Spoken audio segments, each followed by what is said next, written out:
Richard Nixon, I have been for years now, I think it's been 3 years, maybe it's been 4 or 5 years. I'm lousy with time.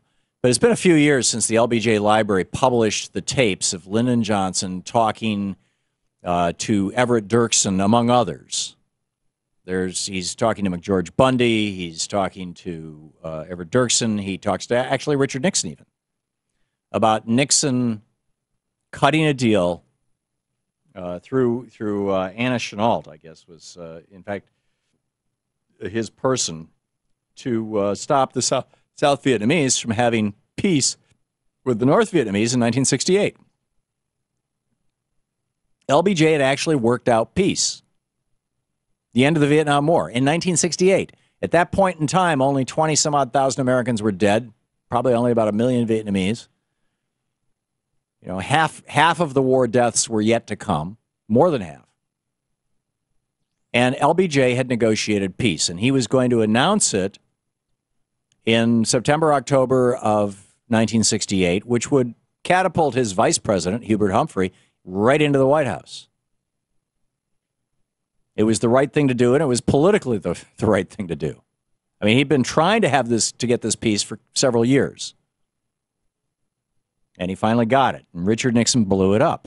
And, you know, we've played the tapes. You've heard them many times. Now, even George Will has come out and said, yep, sure enough. Nixon's by Bob Fitrakis and Harvey Wasserman over in Counterpunch, published on the 13th. What is that, today? Yeah. George Will confirms Nixon's Vietnam treason. Richard Nixon was a traitor. The new release of extended versions of Nixon's papers now confirms this long-standing belief, usually dismissed as a conspiracy theory by Republican conservatives. Now it has been substantiated by none other than right-wing columnist George Will. Nixon's newly revealed records show that, for certain, in 1968, as a presidential candidate, he ordered Anna Chennault, his liaison to the South Vietnamese government, to persuade them to refuse a ceasefire being brokered by President Lyndon Johnson. Nixon's interference with these negotiations violated President John Adams' 1797 Logan Act, which, by the way, is still a law, which bans private citizens from intruding into official government negotiations with a foreign nation. I would submit to you that the Reagan campaign and Bill Casey did the same thing with regard to Iran during the Carter years. Treason.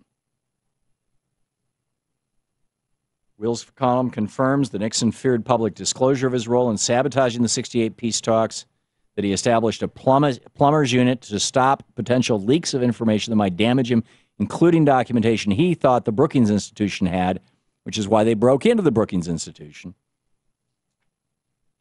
Amazing. So Nixon has been outed.